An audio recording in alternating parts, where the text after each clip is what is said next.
Hello, everyone. Welcome to another episode of Scouting Mass. I'm your co-host, Richard Belford. My other co-host, Alex Motok, will be joining us shortly via Zoom from an undisclosed location in north central Connecticut. And we have a special guest with us today, so I would like to actually introduce him or lead in. I'll let him introduce himself in a moment, but I just want to say I had the honor of serving under his command in the Air National Guard, the privilege of serving with him to benefact youth in the Western Massachusetts area, and proud to call him a friend as well. Lieutenant General Scott Rice, U.S. Air Force retired, and currently the Council President and Chairman of the Board of the Western Massachusetts Council of Scouting America, who this show is brought to you by. Hey, thank you. Thank you for that introduction, and thank you very much for letting me come on the show. This is pretty exciting for us, the community, and everybody. I've got a lot of background in scouting. I grew up in a family where I had 5 sisters, and so Boy Scouting in our family was a little bit unique because I went to a lot of Girl Scout events, and then ended up thinking, I like this stuff. Let's see what the Boy Scout side of it is. Yeah. And I worked my way up through Eagle Scout. So it was an interesting childhood to grow up in New Hampshire. I was in the Daniel Webster Council up there, and I really loved it. And I went full circle because I started out hating it. My very, very first camp out was a winter camp out, and I had cotton socks on, and I had thin pants on, and I'm lucky to be alive. I thought I was going to freeze to death. I think everyone's first camp out was like that. Mine was similar. And then I heard about this great invention called wool socks and wool pants, and what a difference that made. And so the rest is history after that. I really enjoyed it after that. But then I went into the military after college, and that kind of took me away from scouting. And while my wife and I were stationed over in England, we had 2 kids, a young daughter and a young son, and we had the great opportunity to travel a little bit with them, and then we joined the National Guard here in Western Mass, and we're able to raise them from young kids all the way up through now they're adults with their own family and their own kids. And I'm very proud to say my wife and I were Cub Masters at a point in time in Southampton, and then we became Assistant Scoutmasters with our Scoutmaster Tom Neal for our troop there in Southampton, and brought almost a dozen kids through, including our son, to Eagle Scout. And That's we're fantastic. Very, very proud of that. And then the military took me away again and off to other adventures in senior leadership, and in fact stationed down in the Pentagon for 4 years, and then came back after retirement back to Western Mass, and both of us, my wife and I, dove deep into scouting again. And we're very, very happy to be part of the council and part of the board and part of a future that really makes a difference for kids. Yeah, there's an old tagline we used a few years ago, timeless values, which I always liked, and I think that's still very much appropriate today, because the values that we are doing our best to instill through kids, the citizenship and character development, physical fitness, leadership skills, and just some basic values seem to really be timeless. The people want those. They cross all ideologies, all faith practices, definitely. in all parts of the country. And it's just really basic courtesy, or kind of harkens back to the golden rule. And we had that growing up as Scouts. Western Mass Council of Scouting America is growing. We are doing some great things. We've got some great opportunities out there for young people.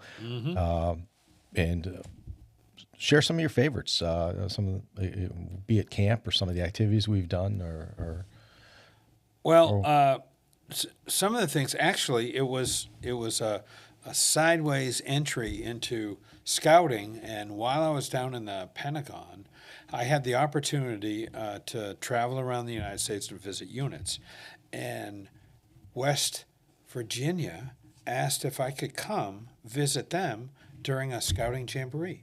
And so I went to the National Jamboree, and a couple years later, they had the World Jamboree there, and I was able to, while I was in the Pentagon, go there, bring forces from the military to help with security and safety and first aid, and I was able to see and be a part of the Jamboree as a military officer. And I thought that was quite an adventure, and that is really what piqued my wife and my interest into saying, hey, we need to get back into scouting and see what's changed. And one of the biggest change, which we are very happy with, is the introduction of young women into the program. I agree. 7, 8 years ago, or 6 or 7 years ago when it started, that was really, really impressive to say this thing called character development, leadership, growing as a young adult is not exclusive for young men. It's for both men and women. And I've seen firsthand the success of both, young men and young women that have gone through scouts in the military and how well they do across the board. Definitely. I agree with you. I think that's, it must be interesting coming from the family of sisters with Girl Scouting too, right? Yes. So the best part about that was I hope cookies. Those are awesome cookies. And please do support them. They're fine organizations. Support them as well. And hopefully you support us as well. But I found the same thing too. My sister was in Girl Scouts. My mom was involved with her. She was involved with us in Boy Scouting. And I welcomed that change a few years ago. I really did. And kind of felt a little sorry that my sister didn't get the opportunity, and my niece was involved, but she had just it came a little late. She was adventuring, and she missed the age break for Eagle Scout, but she did, complete her Summit Award, which is the highest award in venturing, which is a program for anybody not familiar, program for our teens, high adventure, outdoor adventure and education for teens 14 to 20. So that was coeducational. She was in that, got her highest award there, which was awesome, and was involved with some other things. So I felt a little bad. She kind of missed it by a couple of years, but there's so many more young women in Western Massachusetts and in other states and areas who can take advantage of this great opportunity to learn leadership, to get out there and challenge themselves. And we have the means to do that. And if we don't have the means directly in your community, we can make that happen. So yep, definitely. And I do the tagline too. If anybody wants more information, type in Western Massachusetts Scouting in your favorite search engine. That'll bring you to our homepage and contact numbers, and people will help point you in the right direction to get your young men and young women involved. Oh, for sure. And we're finding now that there's just so much competition on young kids' time with school and then school activities and after-school activities, particularly with sports. And so the biggest question I always find is, how am I going to do it? How do I do both scouts and sports? I'm not sure I can do that. Mm-hmm. And actually, we're finding out that if you enjoy sports, enjoy the teamwork, enjoy the leadership, it has been shown statistically that if you're in scouting and in sports, you do better in sports because of scouting. Mm-hmm. And the scouting, expands your depth of character, your physical fitness, and basically your leadership and engagement, type personalities mm-hmm. you might have. It's really pretty rewarding. It's a win-win when you combine them both. Mm-hmm. I agree, and I think scouting, I've always liked the leadership opportunities. I was not one of the popular kids in high school, and we know sometimes those elections for class officers are driven by popularity more so than ability, and that's okay. It's a learning lab for all the kids, learning about democratic process. But in my scout troop, I found I had to get out there and put my money where my mouth is. As a young 14, 15-year-old deciding he wants to run for office to actually lead this troop, which is what we train our kids to do with adult guidance, and giving a campaign speech to a group of kids from 11 to 17 and convincing them I'm the guy they want to vote for the next 6 months to lead their troop through campouts and activities. Right. And it was a great opportunity and great experience to gain that. So even if you are one of the popular kids and you're looking to run for office, or you're an athlete, or you're in any clubs in school, this is another leadership avenue for you to get out and get some practice to develop those skills that will, as you say, with sports, but other clubs and activities as well, help you be a better leader, a better student, a better athlete. For sure. And there's a lot of benefits in being a part of Scouts too, beyond scouting, and that is if you earn the rank of Eagle Scout, You get automatic advancement when you join the military or any professional organization like that. You get favored application statuses with many of the uniformed services around, from fire to police to emergency services and things like that. So it's a win-win on that. I can say, as a hiring manager, we'd get resumes for people for different positions that became open, and we'd look through those, and you see a lot of really good people out there, great credentials, college degrees, lots of experience. I always look at extracurricular activities or hobbies, community service, and I find a few, and I really, it's a bit of a bias, but I think it's justified. I'd see people say Eagle Scout, or not even just Eagle Scout, a Life Scout, or Yes, or yes. a Any den level of leader scouting. or something, and I'm like, there's somebody giving back. They know the deal. They're developing leadership even as a volunteer leader or as a youth member. And that was somebody that I could say, that's going to be a good interview. He may not be the person I picked, but they're going to do well, and they're going to be in the finals. And for sure, they usually were. And it's a bond. It's like a club. We meet people. I've met quite a few people in the military. Myself I was a contracting officer in the military. I was down in Orange, Connecticut at one of the units down there looking at their new facility. I was down there with the civil engineer, and we're chatting about military and business stuff. And then he said, I got to get going. I got to get to a meeting tonight. And I said, what kind of meeting are you to get to? He said, I got to get to a scout meeting. I said, really? You're a scout? He goes, yeah, I'm Eagle Scout. So me too.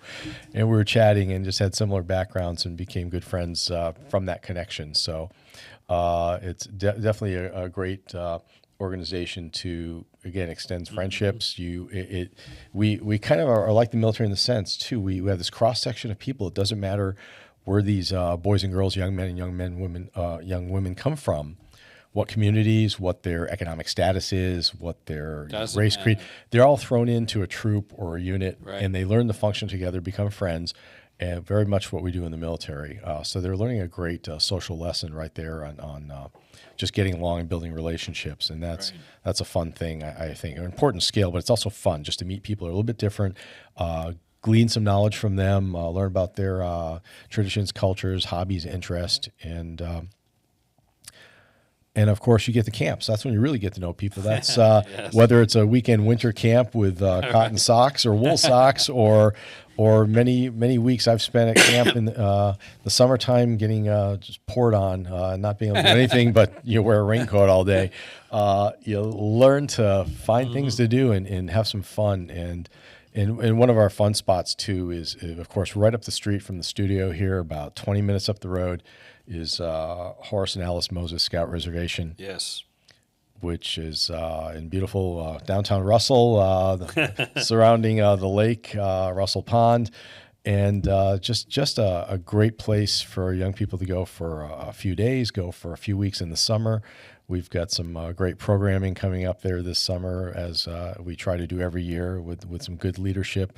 And we're looking forward to offering our theme. And we have to get our camp director out here in the future, is Summerween. So we're pulling in the Halloween theme early into the summer, and with costume contest and other such fun. So it looks like a good time, and that's an opportunity for any young person to get on out there. For sure.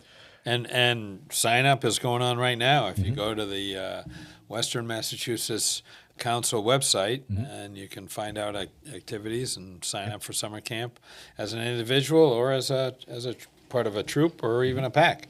And absolutely. So it's really, this summer is looking really good because of the depth of program we're offering. And I would say one thing, referring back to something you just said, and that was the character development and what we do in scouting is really pretty special. And the reason why I say that is, when I look at an individual, I see all sorts of potential in every single person I see. No matter where they come from, no matter what they look like, no matter what their background is, they all have that equal potential to add value to the group. And that's my job as a leader, is to foster that potential in them to add value in a thousand different ways. But everyone has that equal opportunity to add value. And that's why having all sorts of people with all sorts of background from all sorts of places as part of the organization really builds our strength of character, and builds the depth of what scouting really is. And those big four key aims that we have of, character development, fostering citizenship, personal fitness, and ultimately leadership skills. Yes. It's really all quite a program. I'd have to say it sounds like it's molded you in your military career as well. And I definitely have to say that was the case with me, where that was my first real leadership experience, exposure to it. And I carried that into the military and after that into a civilian career with the government. And I tell a lot of my guys, I've told Alex and I used to work together for the government. And I would tell him, everybody brings something to the team. And a good leader is going to figure out what that individual's strengths are, which may not be obvious right away. And there's an old joke we have, in the military, or people tend to do this, like, oh, that guy or gal's a little bit of a klutz, or they're not fitting in, or they're not, the poster child or something. Well, everybody has value, as you said. Everybody brings something. So I need, as leader, to figure out what makes him or her tick, what is their strength, and capitalize on that, because that's going to make my team stronger. And it doesn't matter if they're not good at three other tasks that everybody else is excellent at, because those other people are excellent at it. Right. And I reminded my staff many times, I said, you know what? This is how we roll as a team. We need to watch out for each other, figure out who's strong at whatever, and take care of each other. And I said, that includes me, because I don't know everything. So you guys got to watch out for me. You got to watch out for me and make sure I don't tank on something either. Don't be afraid to tell me that. We're all in that boat at some point in time. Absolutely. We certainly don't know everything. And when, you learn that sooner than later, you're a better person for it, for sure. There's my subject matter experts. Definitely. Yeah. But speaking of values, that it really is. I joined the Air Force as a pilot, as a fighter pilot, and went through all that training, and a lot of the schoolwork I did in high school and college, and in fact the initial training I did at pilot training in the military was, as I reflect back on it, a lot of it was about me. What am I learning? Where am I going? What am I doing? How do I excel? How do I personally enhance, what I want to do and my goals? And it's these values, particularly with the Air Force, that it really hit me that there's more than just words. The Air Force core values are, selfless service, excellence, and integrity. And those words really mean something to me. And as I reflect back now, after a full, very, very fortunate career I've had in the military, I realize that the basis for all of those values that I have and hold dear, and particularly the integrity and the service, selfless service to help others, and try to do the best you can, really stands on those 12 core values from the Scout Law. I mean, there's no doubt about it. If you look those up, they're right there in line with all the things from trustworthy, loyal, helpful, courteous, all those things that are in the Scout Law. Yep, it's they just are wonderful. And they're right on screen for anybody watching. Yep. You can read those if you're not familiar with them. Oh, it's really it's when you live, breathe, and feel those values in your heart and soul. It's a wonderful experience, and it has really carried me a long way. And I'm telling you, those core values really have made me who I am, and how I think and how I engage with people. With the bottom line being, I have a respect for everyone. Again, because everyone can bring something special to the table, and they have that equal opportunity to add value to all of us. Most definitely. And those values have helped shape me in my life as well. I'm a big relationships guy, and I like to build friendships and relationships, and I know they don't happen immediately, and that's based on trust and based on, again, being friendly. And there's a couple of our values there. very important stuff. And I've said this before, and I heard a gentleman in Daniel Webster Council many years ago. I kind of worked up there for a few months, and we were doing a fundraising campaign at one of the local scouting units. And this gentleman gets up, and lots of people talk about in scouting. A lot of folks are familiar with many of our astronauts, military officers, corporate executives have been Eagle Scouts. Yes. Professional athletes, politicians, people from all walks, very successful writers, actors, musicians, all kinds of folks have succeeded and exceeded expectations in their career fields, chosen career. But that's not what we're trying to do. We are not trying to create Eagle Scouts, and we're not trying to create astronauts or presidents or corporate executives. We're trying to create, and I'm paraphrasing this gentleman, I picked this up from him and I loved it. We're trying to create the good, honest mechanic that's not going to rip you off when you go in to get an oil change in your car. The good, honest carpenter that's going to give you a good day, any employee that's going to give you a hard day's work for, the day's pay. That's all we're trying to do. The rest of that's gravy. That's icing on the cake. To get an Eagle Scout, to get a president or an astronaut, that's fantastic.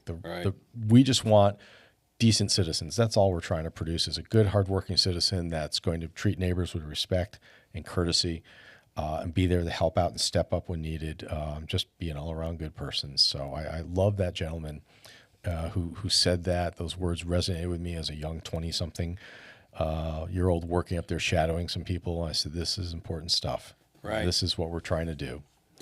Right. And as I end each day, I reflect on, how did I treat others, and did I treat them with respect, and did I do all I could to get the best out of each and every person? So it's as I said, I've been very, very fortunate through all of my education and scouting activities, and really my career in the military. And I was also a commercial pilot for United Airlines, and very, very fortunate to have all those experiences. And I had the unique opportunity to work for, several different presidents while I was in senior leadership in the military. And also, I had the opportunity to work for several different governors in the Commonwealth of Massachusetts. Very nice. And I have a lot of respect for each and every one of our governors and what they do for us, from Duval Patrick to Charlie Baker to Maura Healey. Every single one of them has this passion for our citizens and our Commonwealth that I feel too. I feel they have that same value I have, that everybody they meet has an opportunity that they try to pull out to add value to us as a community. And it's really been pretty special. So that's true. Good. Yep, and that's been your roadmap and my roadmap, and I think a lot of other folks out there, and that's not saying that you're not going to become a good citizen without scouting. We just help. We just help it along. There's a lot of good programs, a lot of families who are able to provide this great training. There's a lot of religious institutions that do it. Some schools are able to do it. Some workplaces actually train people in this, but we are partner with these organizations because sometimes you just need some extra help, and we're there to partner with those said organizations to help develop citizens. Especially one comes to mind, besides citizenship, we talk about businesses, and one of my favorite programs near and dear to me is Exploring, which we're trying to grow here as well. Yes. And that is a career and technical education based program where we partner with schools and businesses to help teens 14 through 20, young adults, learn about different career fields without taking the plunge before mom and dad write a check to go to college to study, geology. Yes. Maybe a little stint in the geological sciences Explorer Post might teach you that's not the field for you. Or maybe even we don't. You might go the other way. You might really exactly, jump in. if we have some things with like fire and EMS, and some of the kids jump in there. So I want to be a firefighter, and after going through playing with some of the equipment and turnout gear and going through drills, and might say, I don't really want to be a firefighter, but I have a lot of respect for what they do. Yes. And then we've succeeded at that point because we've taught them that everyone is valuable, everyone's career, everyone's personal dignity is valuable, and Yeah, I love that program. That's something, again, partnering with businesses and schools to provide this additional avenue to learn about careers in technical education. We know budget cuts over many, many, many years have dropped these departments down to minimums, in some cases none at certain schools. So that's something we look forward to joining with folks to talk about. And that's another area, our teen programs. We have our bread and butter, our younger kids, but our teen programs are available for those high school age kids, and they are off on their own doing essentially a club. I remember high school clubs. We had an advisor as one of the faculty members or staff members, and they kind of directed what was going on. Usually, they were pretty much in charge, like in the classroom. And this is totally the opposite. We've got adult advisor who's really there, like. I'll step in if something's out of line for safety, but pretty much you guys figure out what you want to do. Yes. Figure out how to raise the money if it has a cost, and whether that's rock climbing, going scuba diving in the Florida Keys, visiting the Grand Canyon, sailing on a ship, whatever you want to do, that can be done. And we have a few of those groups here in Western Mass who've gone out and done such things. One of my favorites is our Sea Scout ship in South Hadley, 303, with Brian Regan. And I don't know if you've seen the photo. They have this great photo on their Facebook page of the kids sitting down underwater doing scuba, and they're holding their flag unfurled underwater. Right. So that's awesome. That's only second to being on the space station or something. That's pretty good. It's an awesome picture. I just love that. They're sitting there with the gear on, just holding the flag out, and that's fantastic. Having a great time and doing something that the average kid's not doing, and that's sort of the benefit as well. It's not just leadership development and character development. It's fun, and people forget that it's what do teens do in the weekend? I don't know, play games, watch movies, hang out. I used to be out in the woods camping and doing some things, and these kids are rock climbing. And I think Alex is coming on now. We're going to break. We put our headphones on so we can.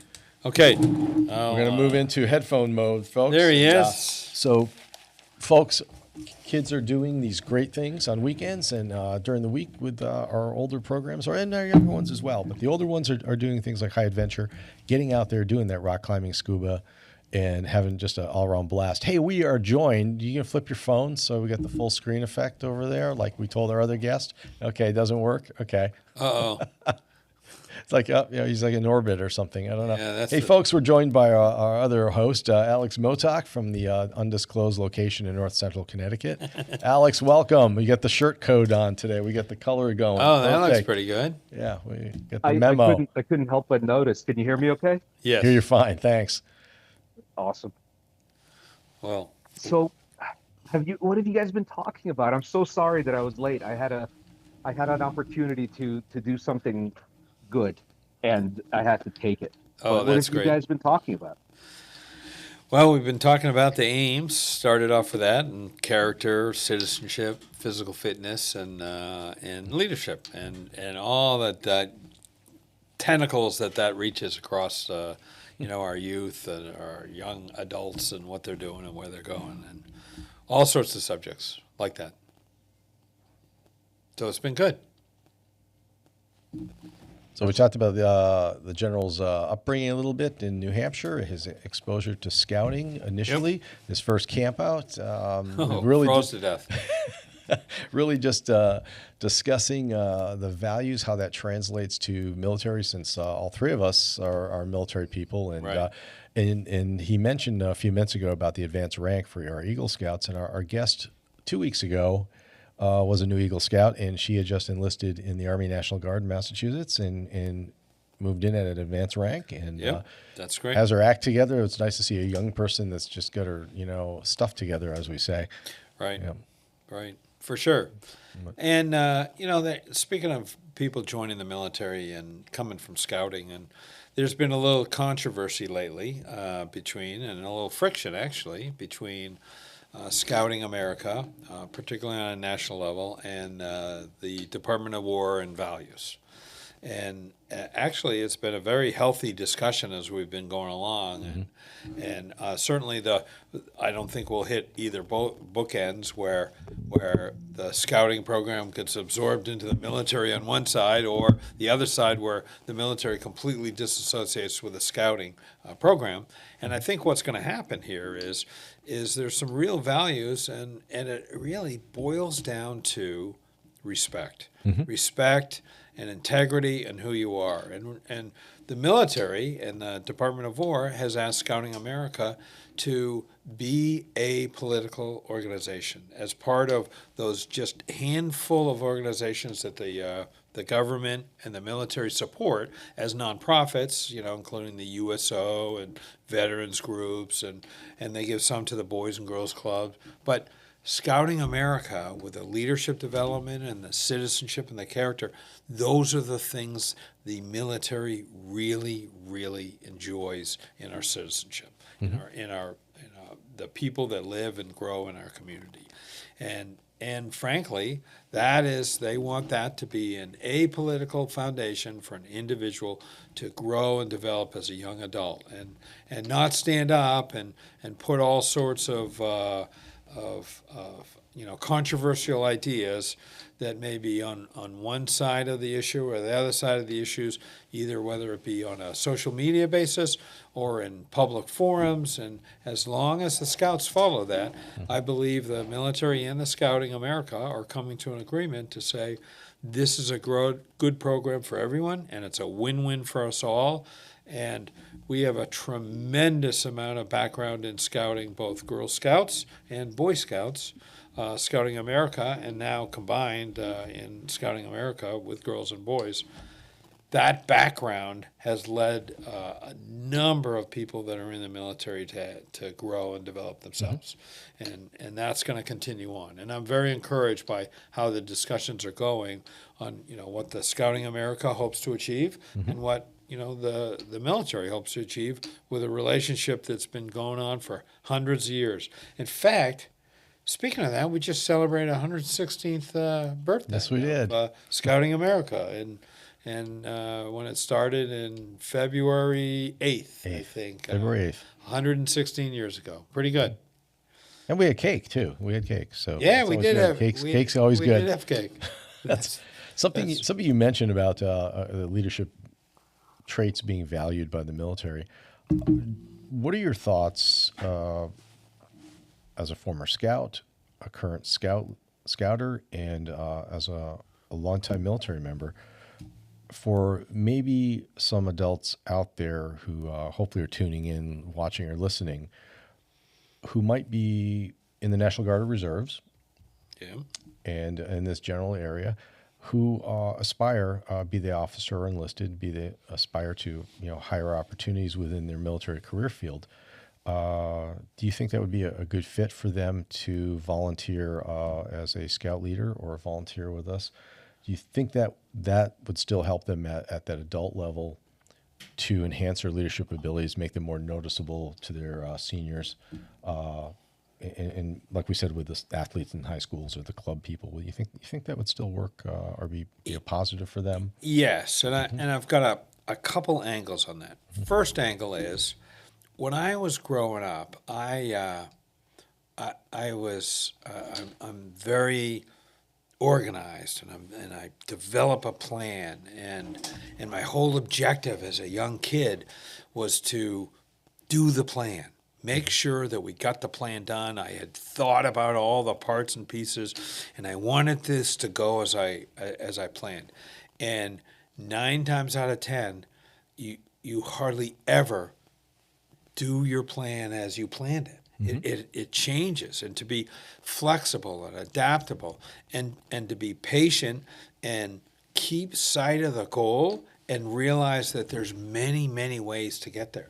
And your plan was a great plan when you sat down on the drawing board, but the second you entered it into the field with everybody else and all their inputs, I realized, and I learned the hard way several times, that I have to let go of the plan for the greater good, to get to a place that we all want to get to.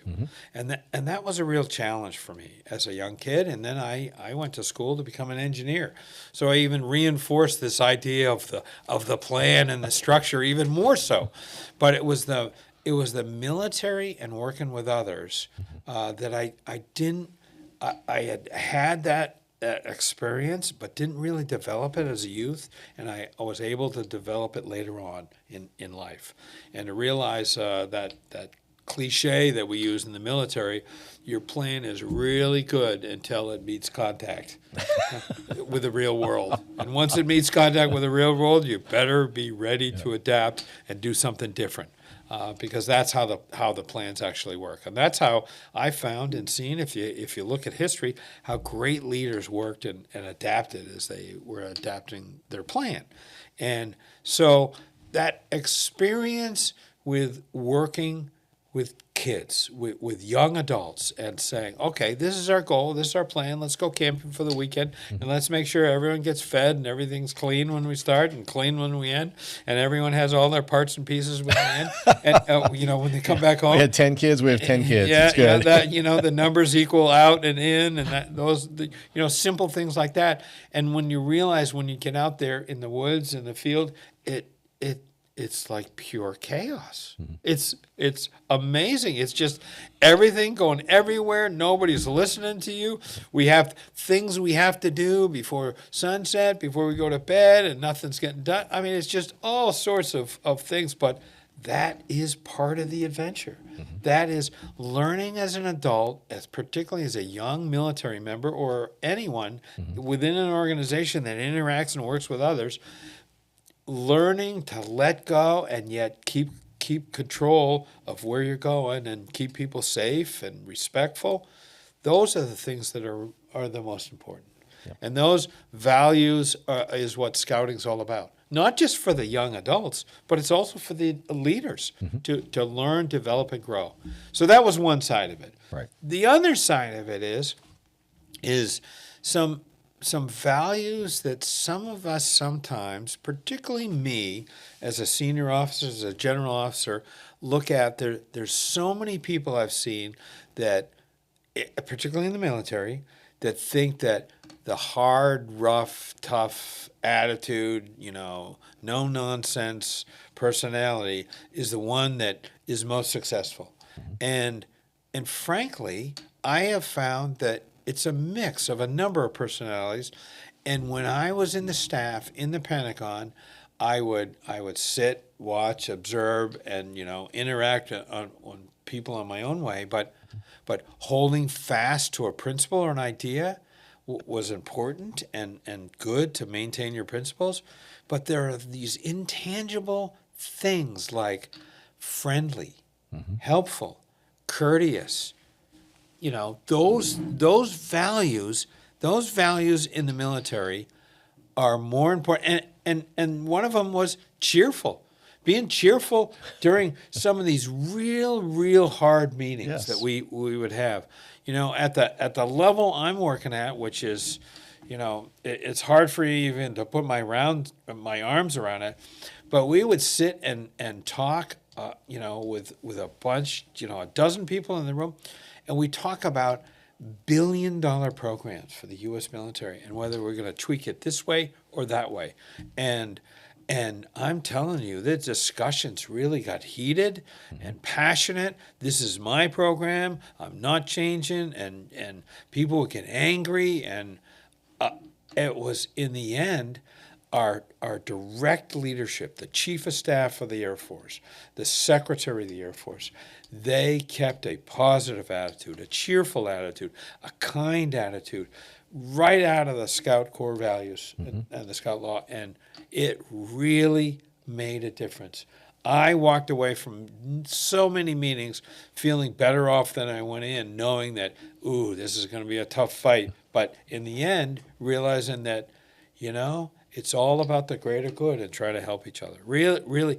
And so those are the things as you interact with young adults and kids and in the program as an adult, it really makes a difference on your character.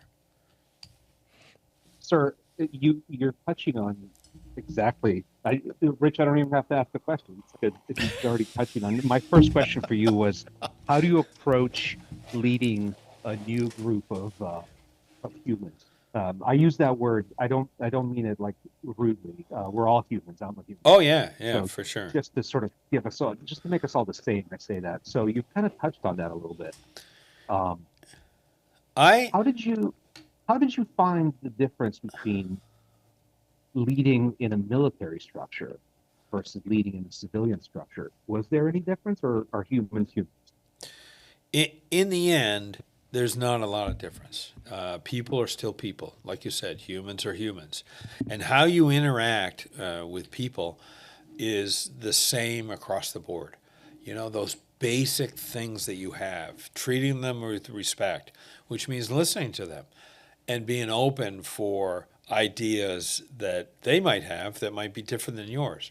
So I would spend a lot of time with people, you know, particularly as I enter in a group and saying, okay, these are, I would talk a little bit about my values, and I think you've heard a lot of those, and how I respect people and value people and what they can bring to the table, that everybody's equal. You've heard that. And on the other side is not only how I interact with people, but how I listen to them and see what and how and understand where they're coming from.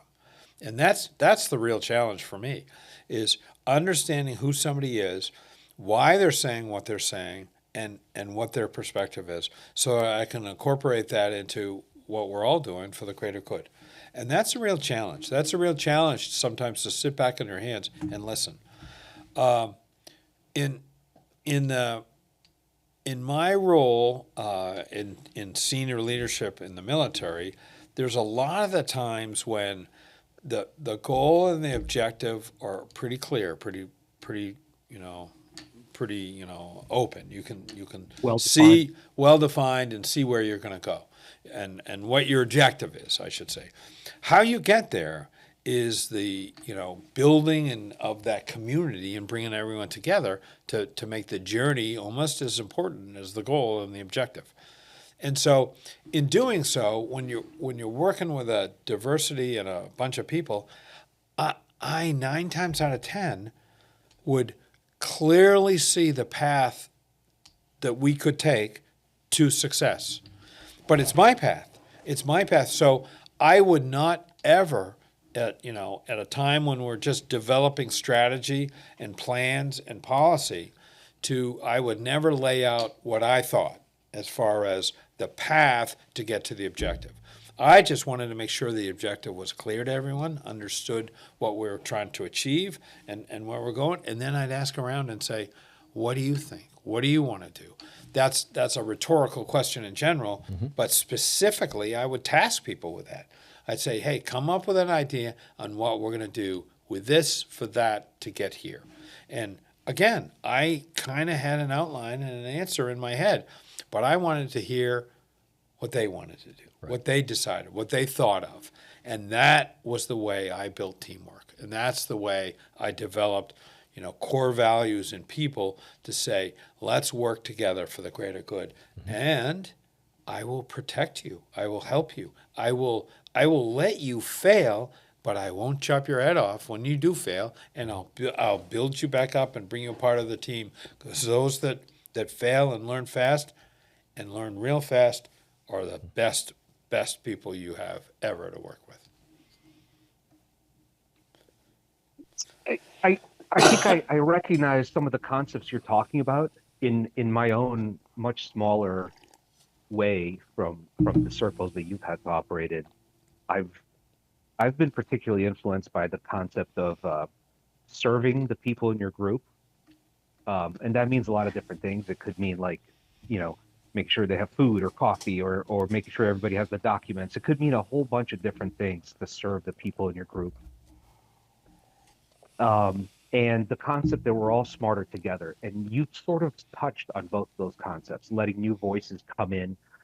I wonder if you could, and I have a follow-up question, if you can. I wonder if you can discuss, without names, without project numbers, et cetera, but a situation where you've been able to see those changes being wrought. I think I hope that if there's some young people listening to us, I think they might have made the same mistake that I made, which is seems like the same mistake that you made, confusing having your own plan to having the plan and not letting anybody else talk, and learning how to negotiate other people's input. So can you talk about a situation where you had to sort of bring people on board to show how this servant leadership or we're all smarter together issue works in the real world? Over. Yeah, we had a deployment for Operation Iraqi Freedom from here, from Barnes, from Westfield, back in 2003. And we were tasked to go overseas and potentially do armed conflict with our unit over in the Middle East. And in deploying, we deployed to a location that had no facilities. They had a runway, they had a couple hangars, and it was nowhere near enough for what we were trying to create. So it was our deployment involved 3 F-16 units to build a big squadron, and from 3 different places, one from Washington, one from Colorado, and one from Alabama, and then as that plan started to develop, then 2 A-10 units were added to that to make one unit deployed overseas, and that was Bradley down in Connecticut and Barnes here in Western Mass. And so now we have 5 big organizations that were pushing together to create one force element over there in the Middle East to potentially do armed conflict.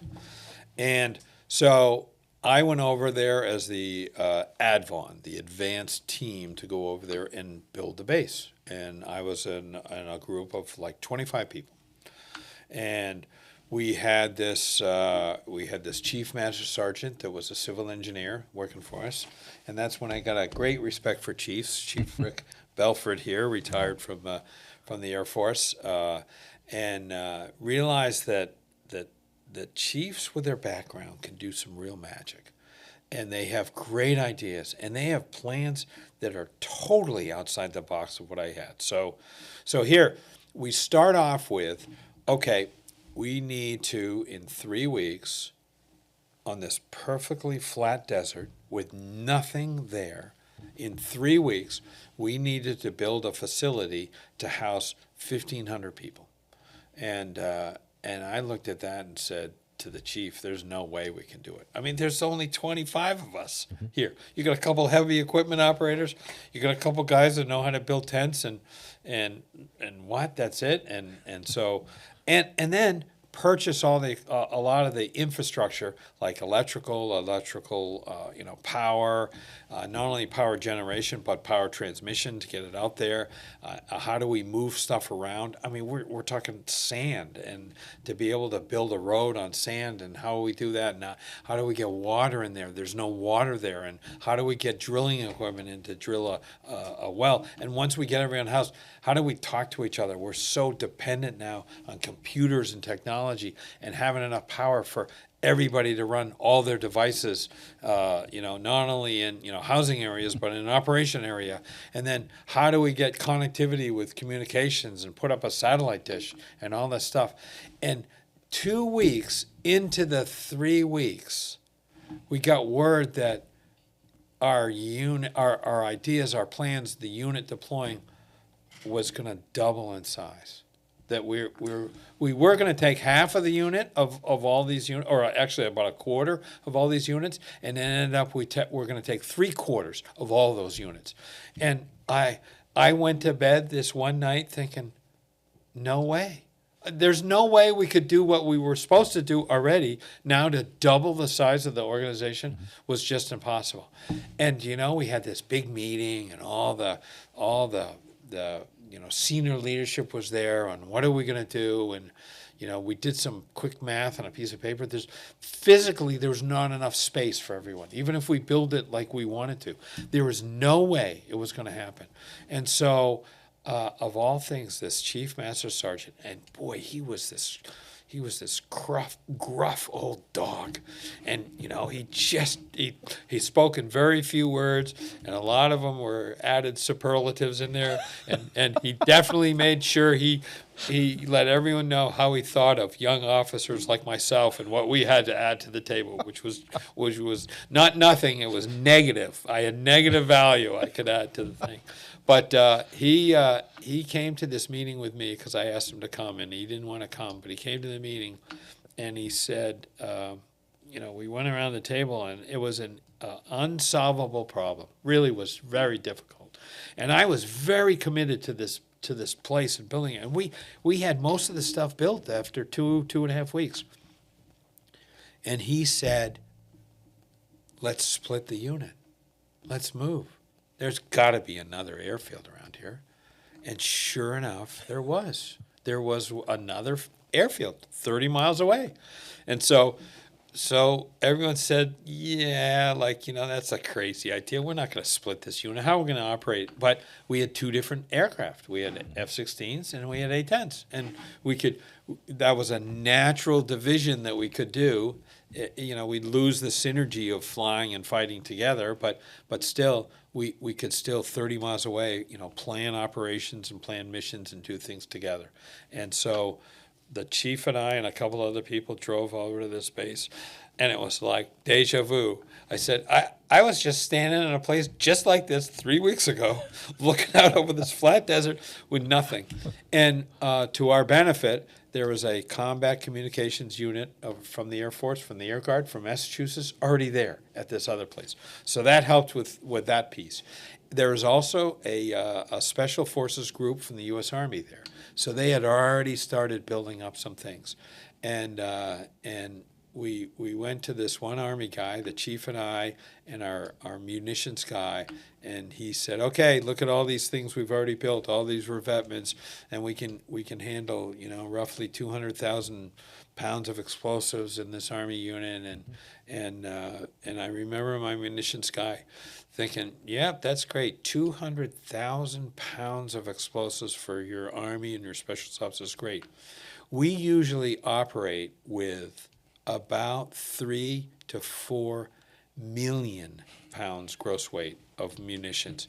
And we were standing there, the chief, the two chiefs, the chief working for me and the munitions chief and I were standing there. And then we realized that the Army guy wasn't standing there with us. We turned around and he had passed out behind us because he was so overwhelmed by the questions that we had and what we had that we once we revived him, he said, no, we're going to bring in that amount of munitions in about 2 weeks, so we better start building revetments and get going. And I'm shaking my head going, I'm not sure this is going to work, but it looks pretty good so far. And we did it. We built it, and wouldn't you know it, we started receiving forces, and we were ready. And we're always just about a day or two ahead of what was coming. That was about as far as we ever got. Mm-hmm. It was the most unbelievable experience I had with being flexible, being able to adapt, being able to build a plan, and with one word from this chief, throw the whole plan out and start again, and be able to run with that and be able to achieve something. And I think the greatest compliment I've ever received was, and through time is from your enlisted force when they look at you and say, you're all right. You can do this. You're one of us. When they say you're one of us, that is something special. And when I had this gruff old chief master sergeant that told me every single thing he could think of negative in the world, and he looked at me at the end and he said, I think we did it. I thank you for your help. You're part of our team. Mm-hmm. And I tell you, to this day, that just brings goosebumps up and down my spine because, we did a lot. We accomplished something I had no idea that we could ever accomplish with that small of a group. It was really pretty impressive. Amazing experience. Definitely sounds impressive. It's incredible. I know. And Alex you feel that you're sorry, Rich. No, you have follow on. I was just saying you have a follow on. And you feel that this concept of continuously reminding yourself that no matter what their um, presentation style is when they speak, everybody has something to offer, and so you leave the door open for people to say what they have to say. Oh, without a doubt, without a doubt, definitely. There was another experience in this same deployment where we we were having some the combat communication community had received a whole bunch of brand new, equipment. And it was new concept. It was new ways to get connected, and when any kind of new design, new type of equipment is fielded, there's all sorts of problems with them. That didn't work with this, didn't connect with that, and so the friction of all of that was building and growing, and here we are. We're going to start combat operations in about 3 days over there. We're just building up. We're really getting close. Most of the people were there. The base was all built up, and these guys, these combat communication guys, could not get it working right. We get connectivity for a short period of time, and then it would drop off the line. We had all sorts of equipment issues, and it was, in hindsight, it was relatively simple. The fact that we have such high heat and such high, levels of dust and contaminants in the air, that the filters and the equipment was very sensitive to that kind of stuff. And so we couldn't keep the equipment clean and able to operate without having some problems because of that. So it wasn't really the equipment and the ideas and the technology there. It was more of what supported that equipment with, air conditioning filters, and even something as simple as, setting up your radios and your satellite communications inside a tent, and inside a tent that was sealed and kept stuff out. And we didn't do that. We didn't have that. And so it's another example of here we are at a meeting, and I remember very clearly this one, mid-level officer. I think it was a major, or might have been a senior captain, but I think it was a major. But he had some qualities that were challenging. One is he got nervous in talking in front of leaders. And so he would slightly stutter, but not really stutter. He just couldn't get his thoughts together, and he'd come out with broken sentences when he was starting to talk. But he really knew his stuff. So a lot of people called him, the geeky nerd. He was the geeky nerd with his equipment, but he couldn't really communicate, even though he understood what the problem was. And so we were discussing some stuff, and we're at a meeting, and he said, hey, out of the blue, he quietly, very soft-spoken, said, I've got an idea, but, the whole meeting kind of blew over him. But I noticed I heard that, and I heard him say that, and frankly, we're in the world of comm and all that stuff, and I have no idea, what they're talking about on all this stuff. But he said, hey, really, I had an idea. And he noticed that I noticed he was trying to say something, and so he would come close to me. So I was the guy that usually communicated with him and then translated to the group. So here I am advocating for him, and he said, hey, I work for a company back in Massachusetts full-time that makes this equipment. And actually, I'm one of the senior development engineers over there. And I thought he was just this, kind of geeky comm guy. I mean, I was in that boat looking at him like that, but I always knew that he had something special to say. So here he is advocating for this. Hey, I got some ideas, to do some things. And he says, I think it's the filter system and sealing it up and putting the right kind of air conditioning on the unit and putting the right kind of air conditioning on the tent, and all the pieces like that. And he said, if you want, the company has offered to fly the president over here, the president of the company, in his own jet, and come over and bring some equipment over. And I thought, awesome. Wow, only in the National Guard could we ever do something like that. And sure enough, We applied for a diplomatic clearance to have this company fly some equipment over.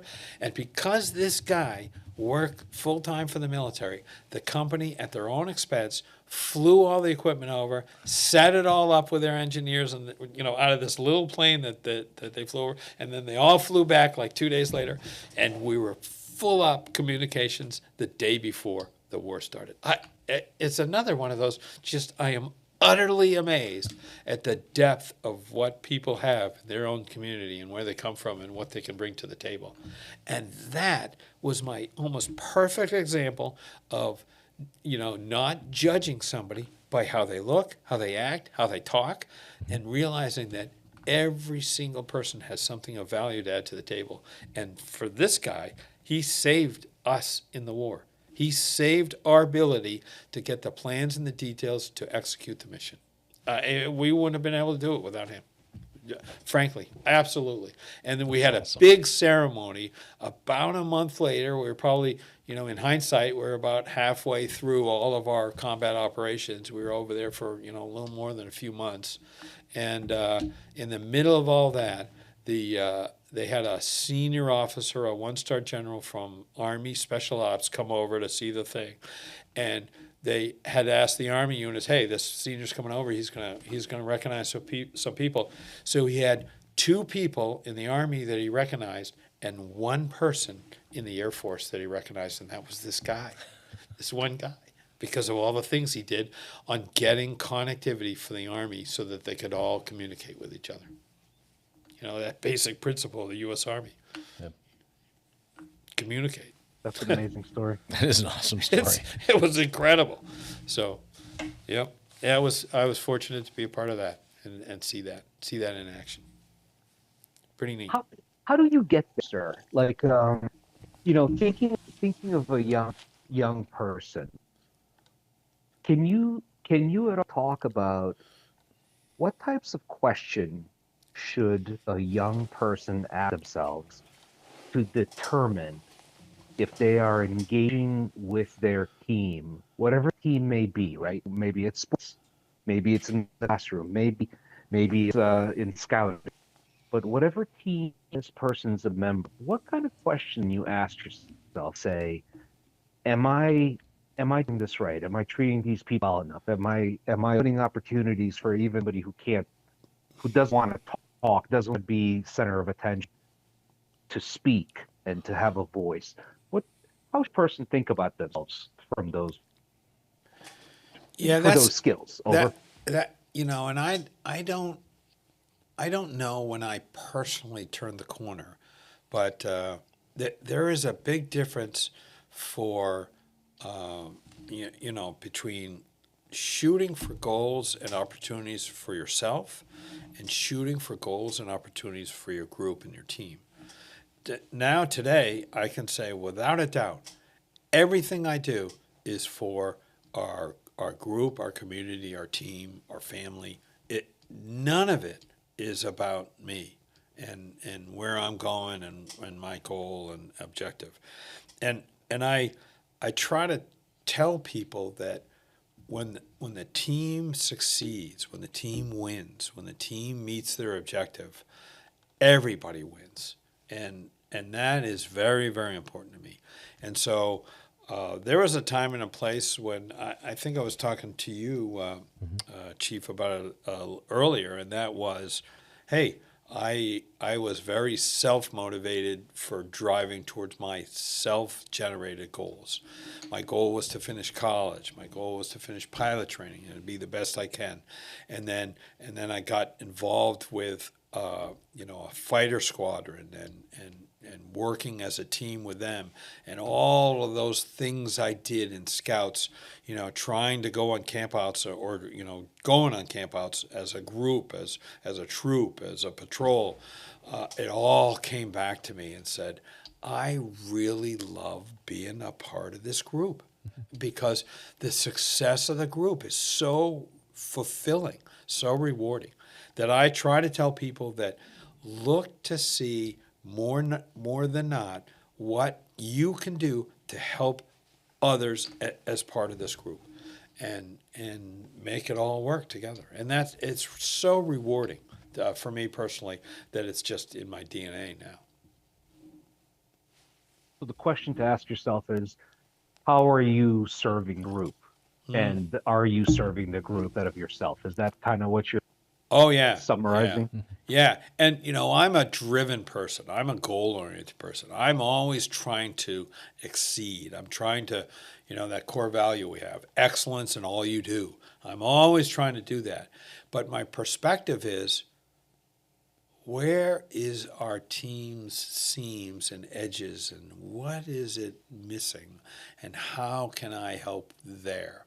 And I found that helps us more than anything. And in the end, that helps me because the team meets the objectives, meets the goals, meets the excellence that I'm striving for.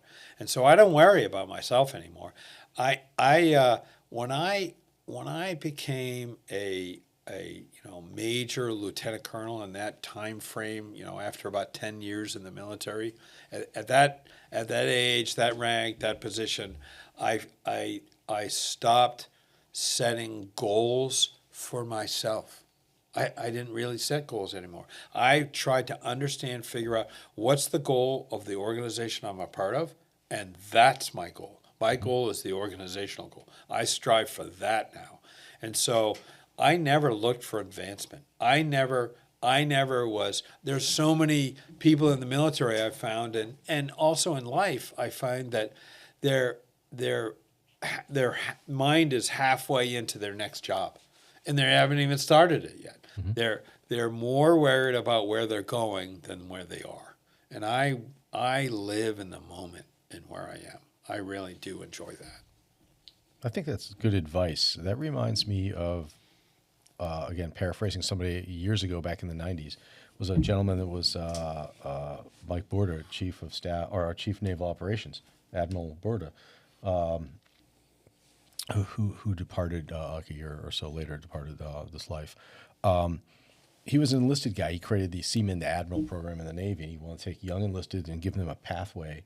And recently there was a couple of people that did achieve that grade, which is his legacy. But he had said something one time, and this was quoted in a publication, and I really love that. And you can twist it a little bit and make it your own. But somebody asked him, he goes, how do I get to be an E7? One of the sailors. And he says, you know what? You get to be an E7 by being the best E6 you can be. And Exactly. that really hit me. And I said, that's it. That's the key. That is the key. This Admiral's onto it. And that translates to the Air Force, the Army, to scouting, to any job you have. Yep. Be the best at what you're doing right now, and people will recognize it. It may not take as quickly as you hope. People will recognize it, and you will receive kudos, awards, promotions, whatever it is that you feel you deserve. It will come your way. Do your best is one of our values for our young scouts in the Cub Scout program, the K through grade 5. Do your best is their motto, and that's another good one we use. Do your best at whatever you're doing, and good things will happen for yourself and for your team. Absolutely. For sure. I think it's time we got to some really deep and much more important. Well, this is why we're trying to keep him delayed. Oh, I'm ready. I'm ready. Here comes the Sir, hardball question. what is the That attorney the Alex Motok's coming sportiest- up. what is the sportiest vehicle that you've ever driven? And how do you compare it with the sportiest, quote unquote, sportiest plane you've ever flown? Over. Okay, so I have to kind of separate it into categories a little bit. So our son had a R1000 Yamaha motorcycle. And the thing I found about that motorcycle was it was very comfortable to get on, to ride and ride around. And there is nothing slow about that machine in any manner.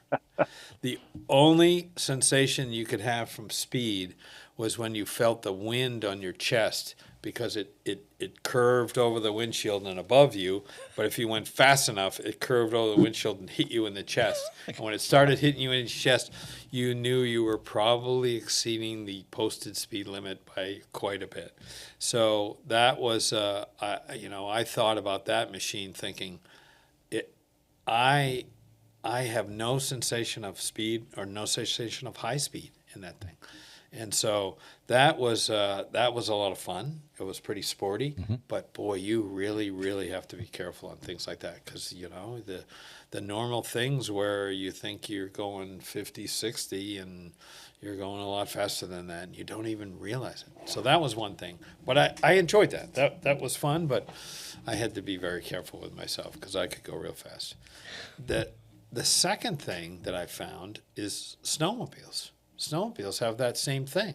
These snowmobiles that we have now, and my son and I, we own a couple of them that are pretty high performance, just right out of the factory, and they go really fast, and you have to be really careful. So not this year, but last year, we were going down the trail. We were going pretty good, and we were kind of offset from each other a little bit. He was in one path, and I was, slightly behind him. And I heard, we have this intercom, we talk to each other, and I heard him say something. I couldn't quite understand what it was until I hit this rock in the trail. And boy, that it just threw me off balance, tossed me off the sled. The sled went off the side of the trail. I went off the other side of the trail. Thankfully, it was really deep snow, and we were fine. The sled was fine. I was fine. But after that, I thought, I was going fast enough that could have been pretty dangerous. And what I realized, what he said was rock, but it just happened so fast that I didn't realize. And that was another that was another wake up moment that these things are very fast and they're very dangerous, and you have to be very careful with stuff like that and make sure you know what's there, what's ahead. So this year we were riding, and I hit a couple rocks, and I didn't get thrown, didn't get tossed, and I was in much better control. I learned from the experience. Even as an old dog, I could still learn a few things. But then once I'll go back in time, and I was flying F-111s, and I was doing this upgrade training with this young navigator, or we call him WISO, Weapons System Officer, and we sit side by side, and the WISOs are not pilots, but they're navigators, and they operate all the systems and everything in the plane, and they're weapons system officers, so they're much more, I would say, than just a pure Air Force navigator. So in this upgrade program, one of the things we do with the F-111 is we let these young WISOs, they do 90% of the flying. And so, we have dual controls there, and you sit right next to them so you can see and watch what they're doing. But you basically help them explore the envelope of the aircraft. And the envelope being, how slow can you go? How fast can you go? How high can you go? And he said, do you know that the F-111 has a limit of Mach 2.3? And in normal operations, we go up in the F-111 to 30,000 feet, and we get to about Mach 1.5. That's about as fast as you can go.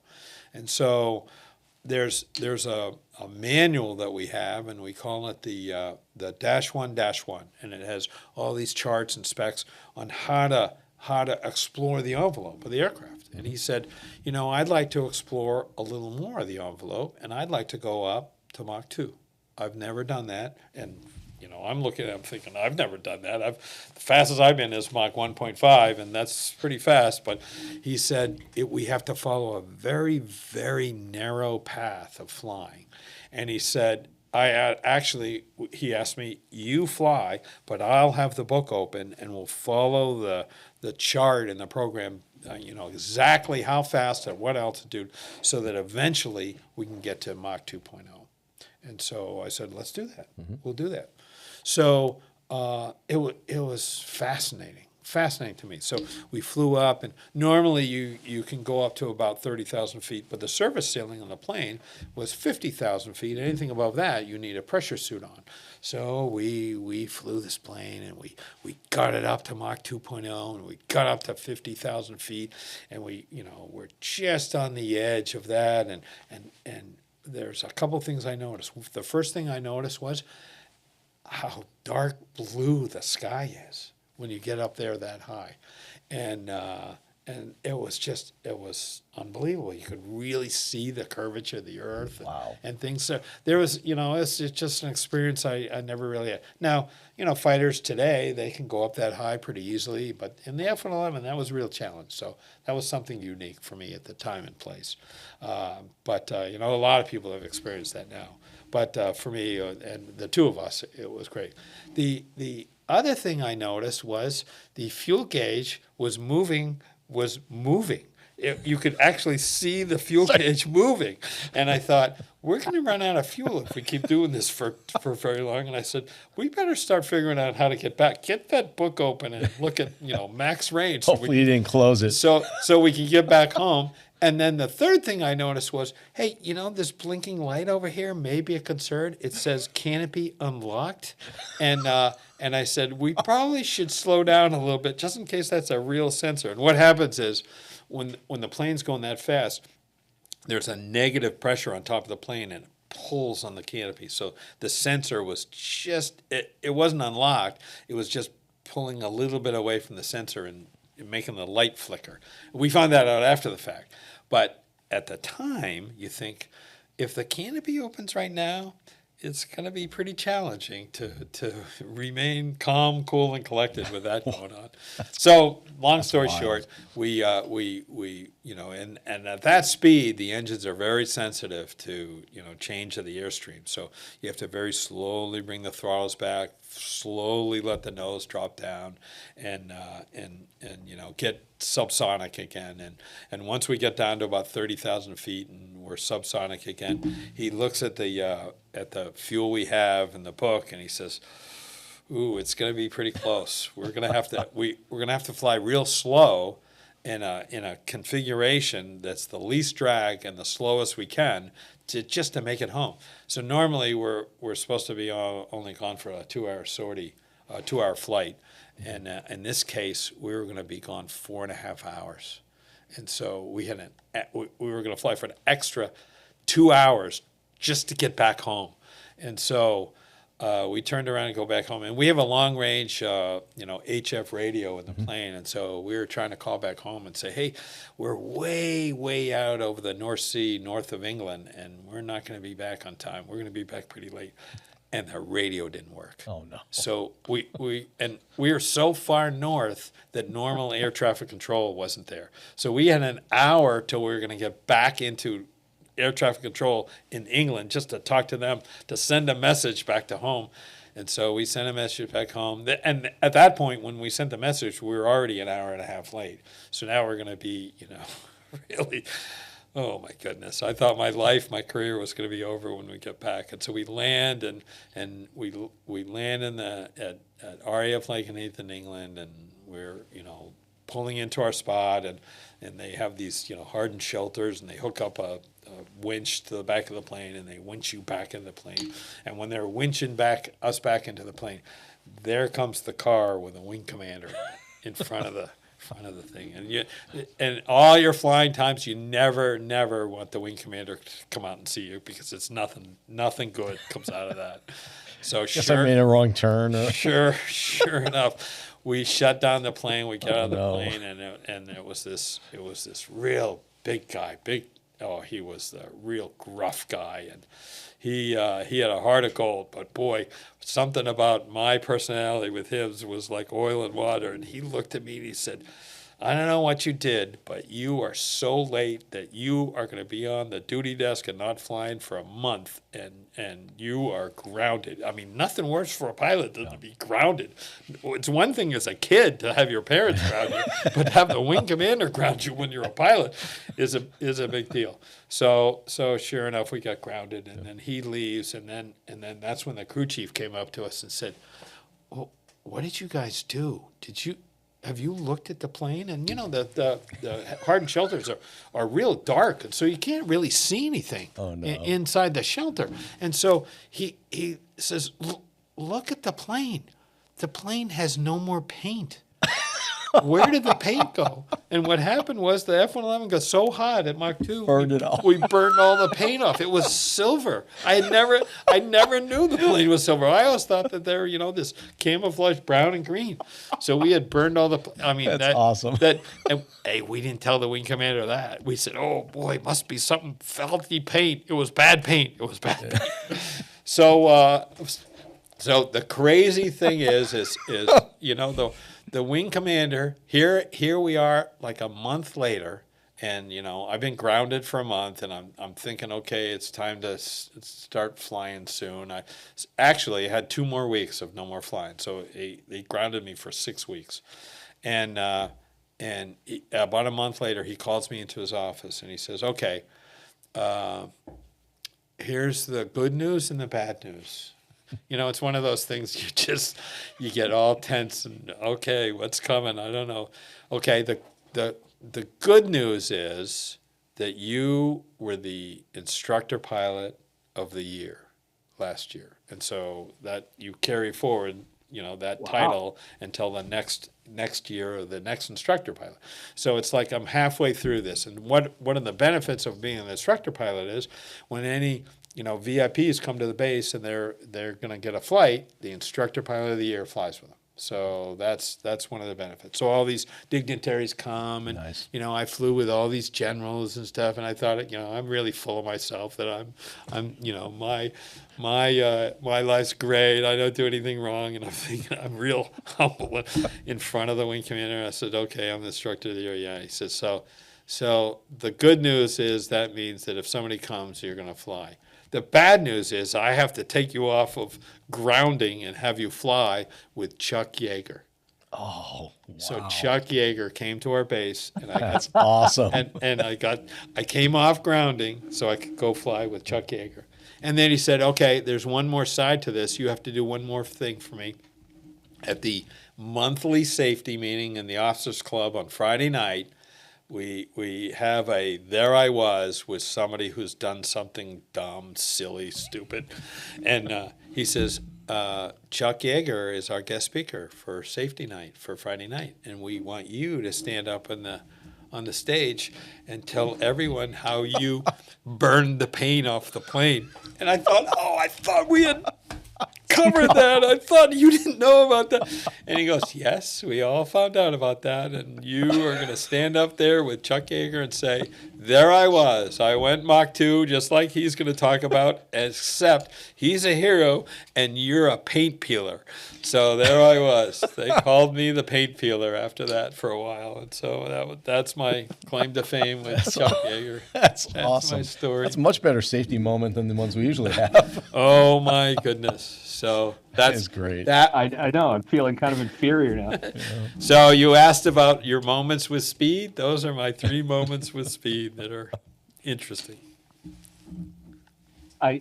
There's no topping that, and not that I would even try. But I'm so happy you. I never rode an R1, but I rode a CBR 900 and I rode a Hayabusa 1375. If you don't know, that's the later Hayabusa that had close.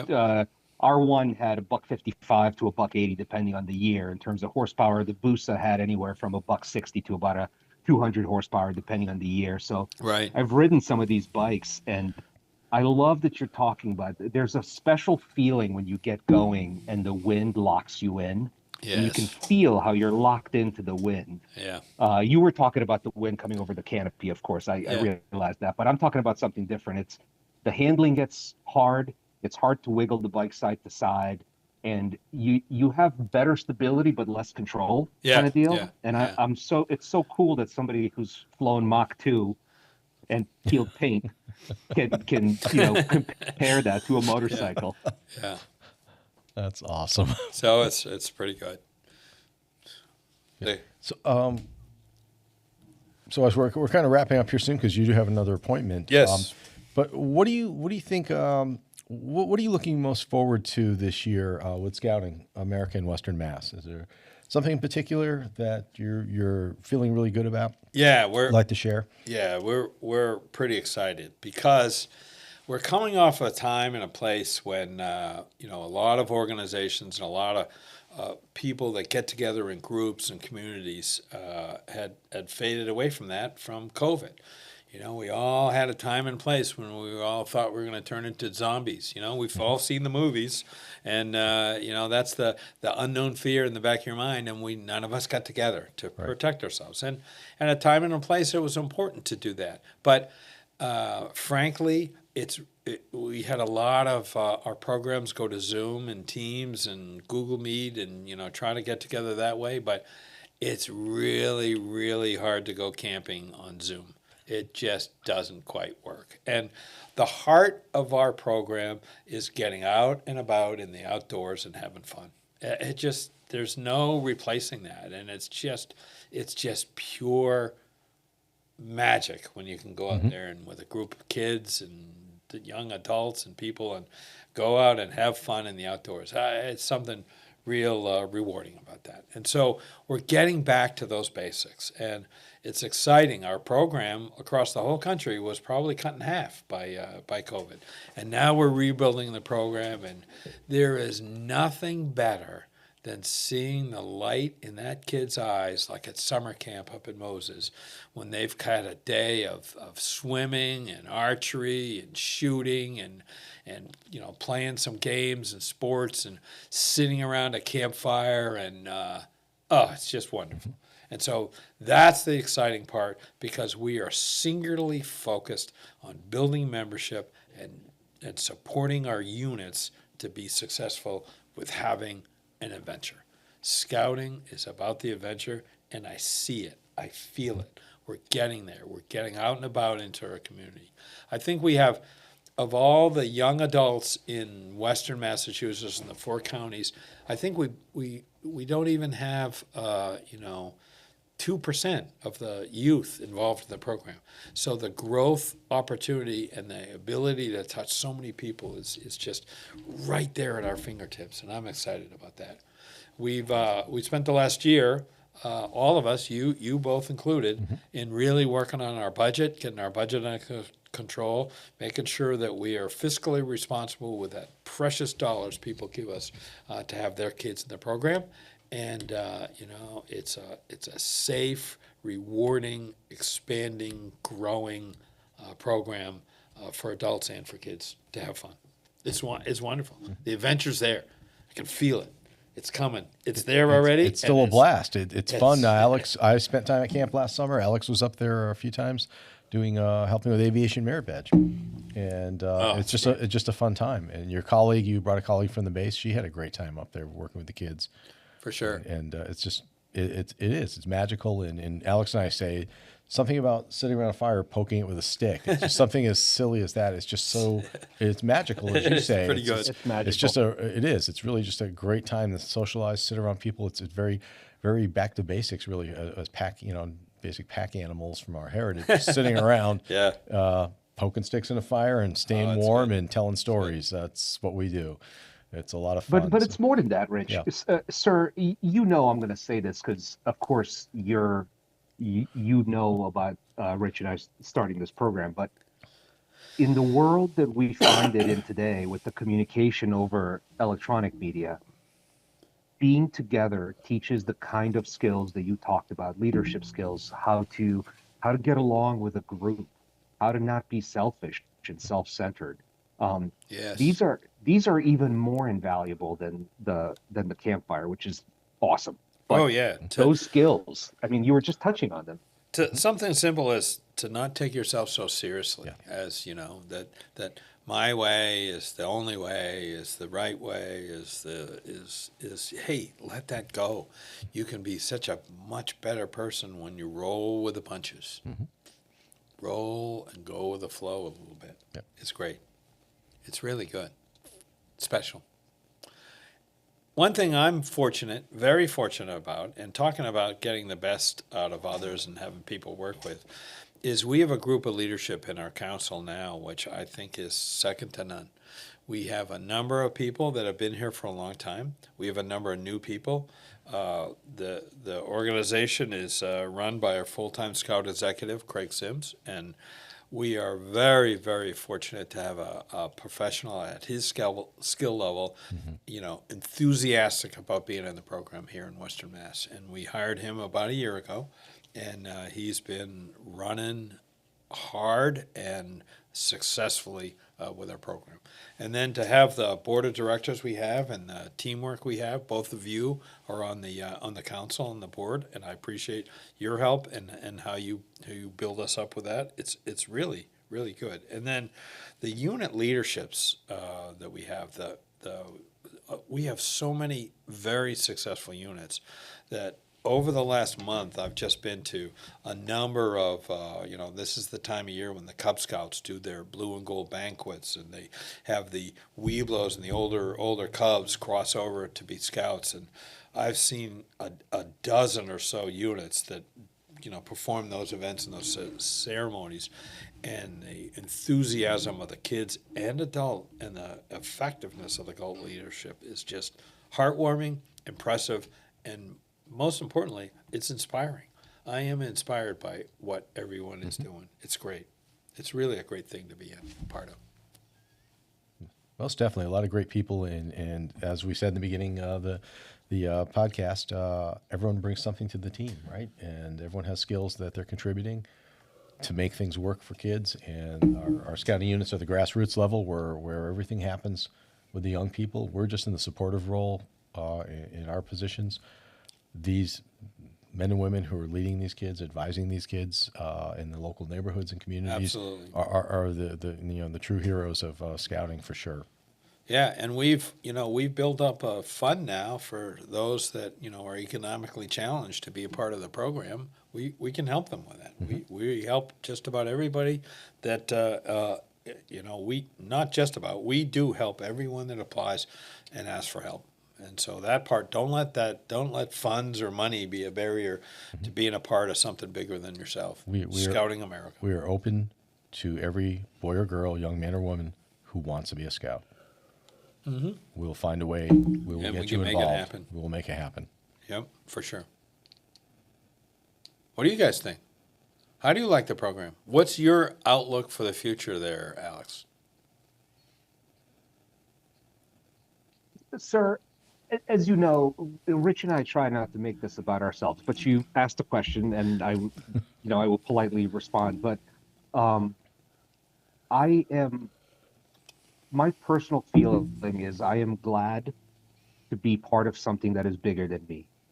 I'm glad for that in the Air Force. I'm glad for it at my civilian job. I'm glad for it in scouting. And so the mission seems clear, right? The more kids we can bring, the more funding for those kids we can make available if somebody can't afford the small fee, but it's not small for everybody, then the more good we can do. And so when Rich and I were planning this podcast, our idea is to bring the message out, right? Let people know about this great thing that's still alive in 2026, Scouting America, Western Mass Council, led by General Rice and all the great people underneath him. We want people to know about this. And so I'm doing what I want to see. Rich and I are doing that thing. We're sending out this message to celebrate community members, remind people that scouting's out there, the thing we're doing. That has to be my answer. I think we're doing it. What do you think, Rich? That's great. I'm in sync with you because we've talked about this for a couple of years, actually, before it came to fruition, and wanted to do this for a while. But I have to say it's been an important part of my life as a youth, joining as a young 8-year-old in coming through the program, and I had a blast. And I said, before you joined us, talked about some of the things I learned in the program, and guess what? If there's a way for me to give back, whatever that is, whether it's working directly with the kids, which I've done, whether it's financial, whether it is serving on the board and offering something I can give. Again, everyone brings something. So whether it's doing the podcast, whether it's having a different viewpoint than somebody else that drives us to the right place to provide more kids with scouting opportunities, that's what makes it happen for me. And two things in my life that were really important, I think, to developing me as a person, that was scouting and joining the military. Those two things helped me develop into what I feel is a decent person. That's great. That's awesome. And as you said, I need to go here shortly. But Get your catchphrase. Thank you for joining us. Alex will give his catchphrase to Peter in a moment. yes, for sure. And only thing I'll close with this is that the scouting integrates all the development of our youth and our adults into one package.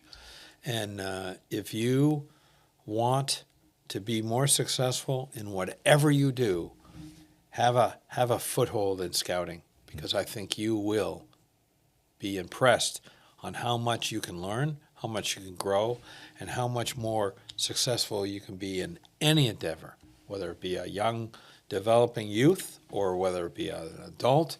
You can always gain something and grow from this program called Scouting America. So go to the Western Massachusetts Council website and click on it for more information, and hey, you see where it takes you. Yeah, give us a try. Definitely. Thank you. Alex? Rich, I can't possibly top that. So I think we should end on that note. Okay. Go to the Western Mass Council website. Absolutely. See how you can get involved and give us a chance to show you how great scouting is. And thank you, sir, for spending the time with us today. Rich, last words? No, you have the last word. You usually have a catchphrase you use. I don't know if you realize that. I used it last week when you weren't here, so. I didn't think I had one. What is it? That's a play us off, Peter. That was you used that a couple of times. He goes to the theme music. No, yeah, you have. Yeah, you have. That's pretty good. That's great. Well, I'll say it. Play us off, Peter. And thanks again, General Rice.